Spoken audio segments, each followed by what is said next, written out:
Hello my dear students, जैसा कि आप लोगों को पता है आज की क्लास में हम डिस्कस करने जा रहे हैं बेसिक अकाउंटिंग टर्म्स को। तो सबसे पहले हम लोग बात करते हैं कि अभी आप 10th से पास आउट होकर 11th में आए हैं, आप लोगों के लिए एक नया सब्जेक्ट है अकाउंट्स। अकाउंट्स के रिक्वायरमेंट हमें क्यों पड़ी, अकाउंट्स की जरूरत क्यों पड़ी। अकाउंट्स का मतलब होता है बेसिकली अपना जो बही खाता है उसको मेंटेन करना, जो मॉनेटरी ट्रांजेक्शन है उनको मेंटेन करना। जो भी बिजनेस है, कोई भी बिजनेस है, उसकी सारी की सारी ट्रांजैक्शंस को हम लोग याद नहीं रख सकते। अब याद नहीं रख सकते, उनका एक प्रॉपर वे में रिकॉर्ड होना चाहिए, इसीलिए हमें अकाउंट्स की जरूरत पड़ी। तो छोटे पैमाने पे मैंने आपको ये चीज समझाई। तो आइए कुछ बेसिक अकाउंटिंग टर्म्स को हम लोग समझते हैं। इन अकाउंटिंग टर्म्स से आप अकाउंट्स को इजीली समझ पाएंगे। जैसे इकोनॉमिक्स की भाषा में कुछ शब्दों का अलग मीनिंग होता है, कुछ अलग अलग डेफिनेशंस होती है, ऐसे ही अकाउंट्स की भाषा में भी कुछ वर्ड्स हैं, उनके अलग अलग मीनिंग है।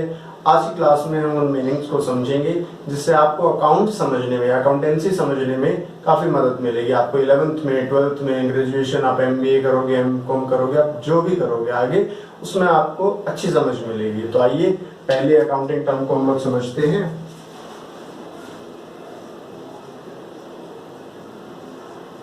एसेट्स। अब तक हम एसेट समझते आए थे कि भाई जो भी मेरे पास है उसको हम एसेट कहते हैं। एसेट मतलब मेरी परिसंपत्ति है, उनको एसेट कहा जाएगा। लेकिन अकाउंटिंग सेंस में एसेट हम बोलेंगे, asset is anything which give benefit right now और in future is called asset. अभी हमें कोई चीज फायदा दे या फ्यूचर में हमें कोई चीज फायदा दे, उसको हम बोलेंगे एसेट।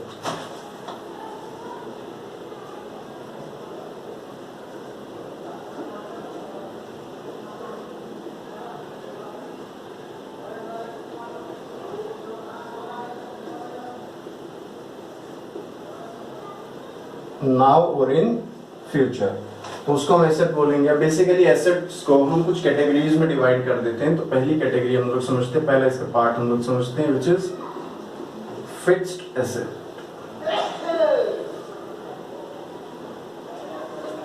और भाई फिक्स्ड एसेट्स क्या होता है, कौन कौन सी एसेट्स होती हैं जिनको फिक्स्ड बोलते हैं। जो फिक्स नेचर की होती है, यानी कि जिसको खरीदा जाता है सेल के लिए नहीं, प्रोडक्शन करने के लिए। Basically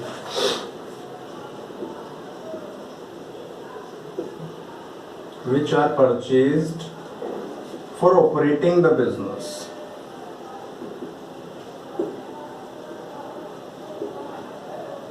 Business, not for the purpose of resale.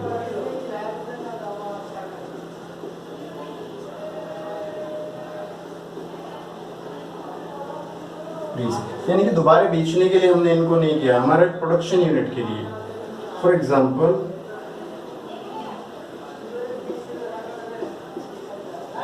Plant and machinery. अब प्लांट एंड मशीनरी बेसिकली क्या होता है। प्लांट एंड मशीनरी मतलब एक बड़ी मशीन है, एक प्लांट आपने सेटअप किया जहां पे आपकी प्रोडक्शन यूनिट है, वो आपको गुड्स एंड सर्विसेज को प्रोड्यूस करने में मदद करेगा। उस प्लांट को आप बार बार बेच नहीं सकते, क्योंकि उसको अगर आप बेचेंगे तो आपका बिजनेस बंद हो जाएगा। तो हमने जो सिंपल भाषा में समझा, कोई भी ऐसी चीज जिसके कारण, जिसको बेचने पर या जिसके ना होने पर हमारे बिजनेस पे उसका इम्पैक्ट पड़ेगा। फॉर एग्जांपल कोई भी टेलर है तो जो स्विंग मशीन है उसके लिए वो फिक्स एसेट है। कोई भी मान लो जूस का काम है किसी का, ठीक है, तो जूस निकालने के लिए जो मशीन है वो उसके लिए फिक्स एसेट है, ठीक है। तो ये चीज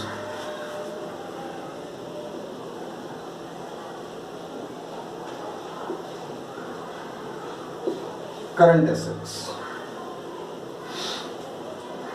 which are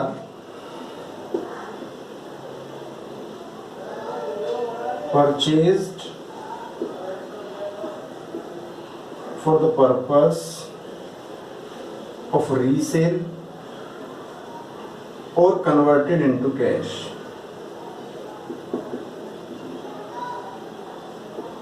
यानी कि जो भी एसेट्स हम लोगों ने लेके आए हैं, हम लोगों ने खरीदी है, उन एसेट्स का हमारा पर्पस बेसिकली क्या है, शॉर्ट टर्म पर्पस है। यानी कि थोड़े से समय में हम उनकी कुछ फॉर्म को चेंज करके या उन एसेट्स के अंदर कुछ वैल्यू ऐड करके हम बेचना चाहते हैं। जो बेचेंगे तो उससे क्या होगा, कैश में कन्वर्ट हो जाएगा, converted into cash. For example हमने रॉ मटेरियल खरीदा, हमारे पास एक बढ़िया सा प्लांट है, मशीन है बड़ी सी। फॉर एग्जाम्पल आपका गारमेंट का काम है, आपके पास एक मशीन है जिसमें आप टी-शर्ट्स बनाते हैं, तो उसके लिए आप क्या खरीदोगे, कॉटन खरीदोगे, धागा खरीदोगे, कलर खरीदोगे, जिसके कॉम्बिनेशन से आप क्या करोगे, एक बढ़िया सी टी-शर्ट बनाओगे। तो ये रॉ मटेरियल जो भी था ये आपका था basically current asset. For example raw materials.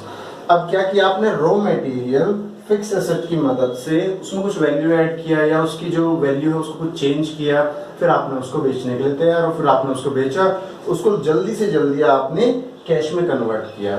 ठीक है, तो थर्ड हमारा आ गया फिर टेंजिबल एसेट्स। अब टेंजिबल एसेट्स बेसिकली सिंपल सी भाषा में हम समझे, which can be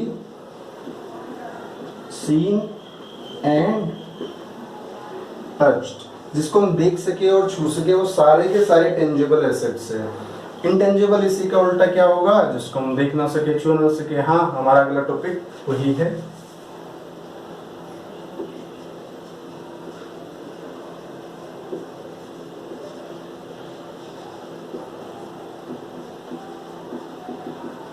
which cannot be seen and touched, जिसको हम देख ना सके, छू ना सके। अरे भाई, ये कैसी एसेट होती है जिसको ना तो हम देख सकते हैं ना हम छू सकते हैं, फिर भी वो हमें बेनिफिट देगी? हाँ, वो बेनिफिट देती है। हम एक छोटा सा एग्जांपल लेते हैं, उससे आपको समझ आएगा। ठीक है, राम और श्याम दो भाई हैं, दोनों ने सेम बिजनेस शुरू किया। ठीक है, राम की शॉप ये है और श्याम की शॉप ये है, नजदीक है दोनों की शॉप। दोनों ने सेम बिजनेस शुरू किया, दोनों ने मान लो मार्बल का बिजनेस शुरू किया। राम चीटिंग करता है, श्याम चीटिंग नहीं करता, श्याम फेयर डील करता है। तो राम चीटिंग करता है, कुछ बोल के कुछ मार्बल भिजवा देता है, ये फेयर डील करता है, ये आज डिलीवरी के लिए बोलेगा तो 2-3 दिन बाद आपको मार्बल पहुंचाएगा, ये जब कहेगा उसी समय मार्बल पहुंचाएगा। तो कुछ समय बाद क्या हुआ, कस्टमर श्याम के पास ज्यादा आने लग गए, राम के पास कम आने लग गए, क्योंकि राम जुबान का साफ नहीं है। ठीक है, राम पे लोगों को भरोसा नहीं है, राम की रेपुटेशन कम हो गई है। तो बेसिकली रेपुटेशन के कारण भी तो आपकी सेल बढ़ती है ना, वो भी तो आपकी गुडविल है ना बेसिकली। तो फर्स्ट एग्जांपल इसका है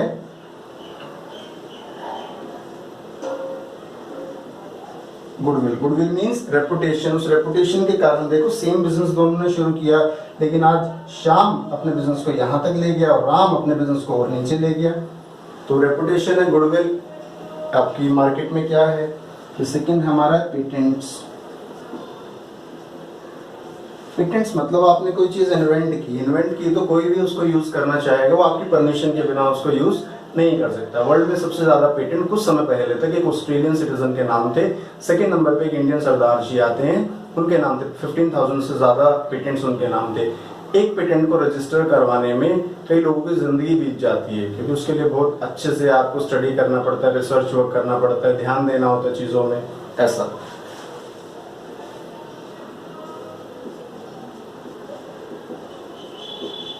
कॉपीराइट। बेसिकली कॉपीराइट मतलब आप जैसे बुक्स भी आप लोग पढ़ते हैं, तो बुक्स में कॉपीराइट लिखा होता है कि उनकी परमिशन के बिना आप बुक को प्रिंट नहीं कर सकते, उसका मटेरियल आप लोग यूज नहीं कर सकते।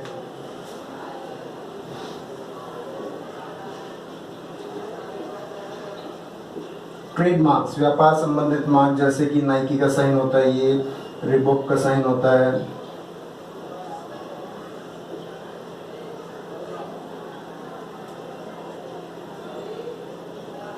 एडिडास का साइन ऐसा, प्यूमा का साइन एक शेड चीते जैसा सा होता है, ऐसा। तो बेसिकली एसेट है, इनसे इनकी ब्रांड वैल्यू का पता चलता है, लोगों को पता चलता है नाइकी का साइन राइट है, तो यानी कि ये प्रोडक्ट भी राइट है, यानी कि ये ब्रांड अच्छा है और हमें यही ब्रांड परचेज करना चाहिए, ऐसा। ठीक है, तो अभी हमने समझा डिफरेंट टाइप ऑफ एसेट। इसके अलावा भी काफी तरह के एसेट्स है जो आने वाले क्लासेस में हम लोग डिस्कस करेंगे। अभी के लिए इंट्रोडक्टरी क्लास के लिए आप लोग के लिए इतनी एसेट्स को समझना बहुत जरूरी है जो आपने समझी। तो आइए अगला कॉन्सेप्ट हम लोग अभी समझते हैं।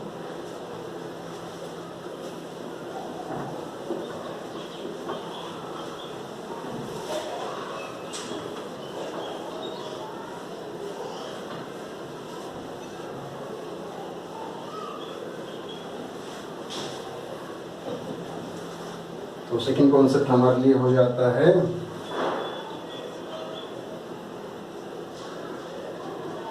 लायबिलिटीज। अब लायबिलिटीज की मुश्किल डेफिनेशन क्या हो सकती है, एक मुश्किल भी आपको लिखवा देता हूँ और आसान भी, दोनों टॉपिक को दोनों तरीके से आपको समझा देता हूँ। लीगल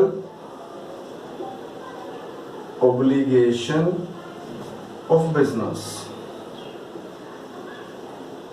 बिजनेस की लीगल ऑब्लिगेशन क्या है? लीगल ऑब्लिगेशन मतलब सरकार के रूल्स के हिसाब से आपको आप लीगली ऑब्लाइज्ड हो वो पैसा देने के, वो आपने कुछ उनसे बेनिफिट लिया है वो बेनिफिट वापस उनको देने के। नॉर्मल भाषा में कहूँ उधार। उधार किसी भी आउटसाइडर ने आपके बिजनेस में उधार दिया है, आपको जो रॉ मटेरियल प्रोवाइड करवाया है वो उधार पे प्रोवाइड करवाया है, आपने कोई प्लांट एंड मशीन खरीद के लाए हैं वो उधार पे खरीद के लाए हैं, किसी भी तरह का उधार। और ये जो उधार होता है, लायबिलिटीज होती है, दो तरह की होती है बेसिकली।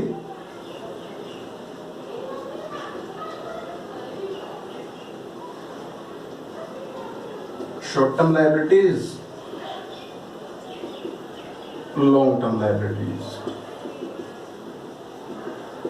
अच्छा जी, शॉर्ट टर्म लायबिलिटीज क्या होती है? इसका दूसरा नाम भी होता है which is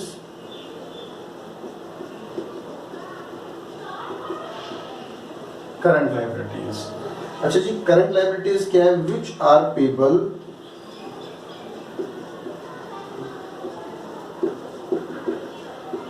with in a year, जो एक साल के अंदर यानी कि 12 मंथ्स के अंदर आप पे कर दोगे पैसा, तो उसको बोलेंगे शॉर्ट टर्म लायबिलिटीज। अच्छा जी, 12 मंथ से ज्यादा में दोगे तो आप क्या बोलोगे? Long term.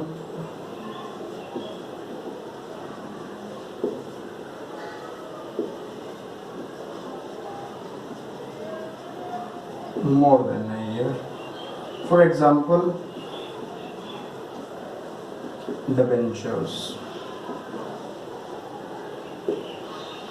12th क्लास में पूरा कॉन्सेप्ट आप लोग समझोगे कि बेसिकली डिबेंचर होता क्या है, ठीक है, डिबेंचर से कैसे पैसा रेज किया जाता है और कैसे एक साल बाद वो पेमेंट किया जाता है, अच्छा उन्हीं को कैसे कन्वर्ट भी किया जा सकता है। तो ये सब चीजें बारीकी आप लोग समझोगे। अभी हम छोटी भाषा में समझते हैं, थोड़े शब्दों में समझते हैं कि डिबेंचर मतलब लॉन्ग टर्म लायबिलिटी जिसका पेमेंट हमें एक साल के बाद करना है। और इसका एग्जांपल क्या होगा भाई?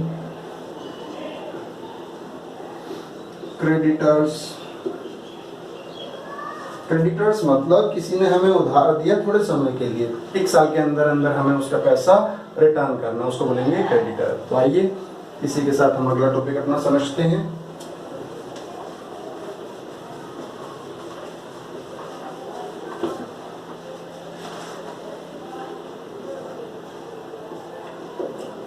कैपिटल। कैपिटल को बोलते हैं पूंजी। अब पूंजी कौन लगाता है? जो बिजनेस को स्टार्ट करता है पूंजी तो वही लगाता है, यानी कि जिसको मालिक कहते हैं, यानी कि जिसको एंटरप्रेन्योर कहते हैं, पूंजी तो वही लगाएगा। क्यों? क्योंकि उसे चाहिए बिजनेस के अंदर प्रॉफिट। तो पूंजी यानी कि capital is related with profit. तो कैपिटल को हम बोलेंगे एनीथिंग, ये कैश भी हो सकता है और money value, anything contributed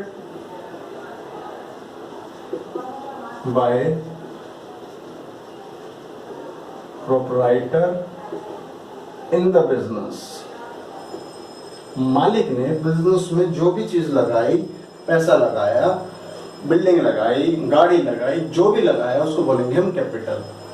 इसी के साथ हमारा एक टॉपिक और आता है जिसको कहेंगे हम ड्राइंग्स। अब पैसा मालिक लगाएगा तो उसको कैपिटल बोलेंगे और पैसा निकाल लेगा तो उसको ड्राइंग्स बोलेंगे, बट पर्सनल यूज के लिए, बिजनेस यूज के लिए नहीं। जब मालिक पैसा लगाता है तो वो बिजनेस के लिए लगाता है, उसको कैपिटल बोलेंगे, और जब निकालेगा तो उसको ड्राइंग्स बोलेंगे अगर पर्सनल यूज के लिए होगा। Anything withdrawn from the business by the proprietor। proprietor मतलब मालिक। for his personal use. अच्छा जी, पर्सनल यूज का दूसरा मतलब क्या होता है? डोमेस्टिक, दूसरा नाम डोमेस्टिक यूज। डोमेस्टिक यूज या पर्सनल यूज के लिए उसने कुछ भी पैसा निकाल लिया तो उसको हम बोलेंगे ड्राइंग्स। अब आइए अगला टॉपिक हम समझते हैं विच इज गुड्स।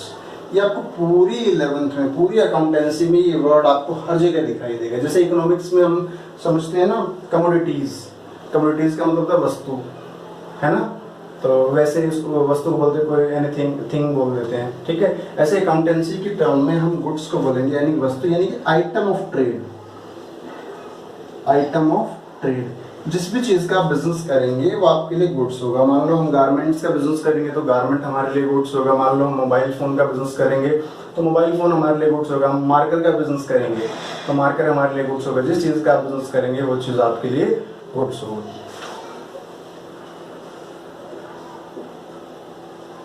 परचेजेस, तो जब भी गुड्स परचेज करेंगे तो हम वर्ड यूज करेंगे परचेजेस।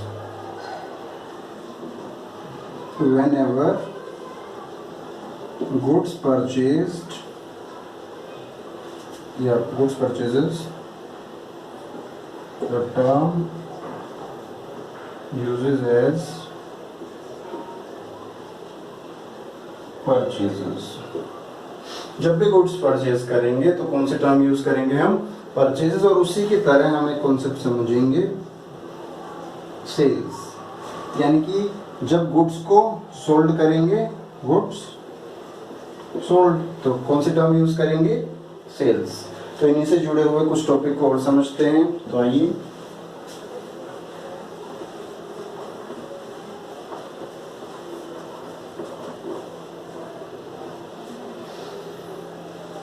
परचेज से रिलेट करेगा एक कॉन्सेप्ट हमारा परचेज रिटर्न। इसका दूसरा नाम होता है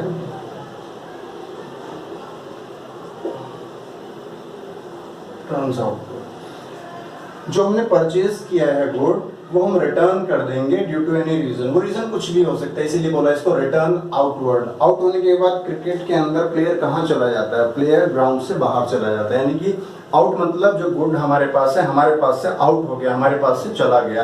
कुछ भी रीजन हो सकता है, वो रीजन भी हम लोग डिस्कस करेंगे। Goods purchased, return to supplier,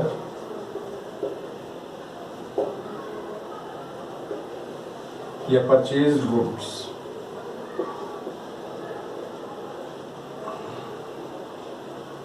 return to its supplier due to any reason। अच्छा जी, ड्यू टू एनी रीजन क्या हो सकता है? कुछ भी 3-4 रीजन हो सकते हैं। नॉट एज पर सैंपल, यानी कि हमें सैंपल कुछ और दिखाया गया और हमें जो गुड भेजा है, गुड डिलीवर किया, वो कुछ और कर दिया। Not as per order.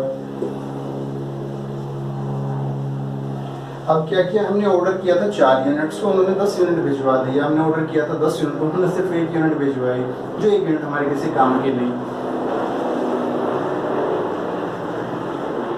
Defective है वो, या डिलीवर्ड लेट। हमें वो गुड चाहिए था मान लो लॉकडाउन से पहले, वो लॉकडाउन के बाद ला रहे हैं, फिर तो हमारे मन में भी संशय रहेगा, मन में भी दिक्कत रहेगा, अरे भाई ये सही है नहीं है, क्या है, ठीक है, ऐसा। तो ये कोई भी रीजन हो सकता है। इसके अलावा भी 1-2 रीजन हो सकते हैं जिस वजह से आप गुड को रिटर्न कर सकते हो। नॉट इन एप्रोप्रिएट क्वांटिटी वगैरह कुछ भी आप डाल सकते हो। इसी के साथ अगला पढ़ेंगे हम लोग।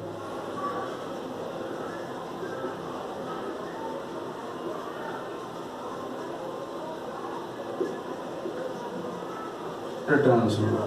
अब देखो, जब हमने गुड्स परचेज किया था तो हमने क्या किया था? उस गुड को हमने वापस भिजवा दिया था, which is called purchase return. अब हमने जो गुड सेल किया है, अब हमसे भी तो गलती हो सकती है ना। अब हम भी तो ऐसा कर सकते हैं, हम डिफेक्टिव प्रोडक्ट पहुंचा दें उनको, या हमारे जो गुड है उसकी डिलीवरी लेट हो, या कुछ भी रीजन हो सकता है। वो जो हमारा कस्टमर है वो भी तो हमें अपना हमारा बेचा हुआ गुड रिटर्न कर सकता है। उस कंडीशन को बोलेंगे sales return. sold good returned to us due to any reason। हमारे पास आ जाता है। हम हमेशा अपने आप को फर्म समझेंगे, यानी हम हमेशा अपने आप को प्रोडक्शन यूनिट यानी प्रोड्यूसिंग यूनिट समझेंगे, तभी हम अकाउंटेंसी को समझ पाएंगे, तभी हम इन सारी की सारी टर्म्स को अच्छे से समझ पाएंगे। तो आइए आगे आने वाली कुछ टर्म्स को और समझते हैं।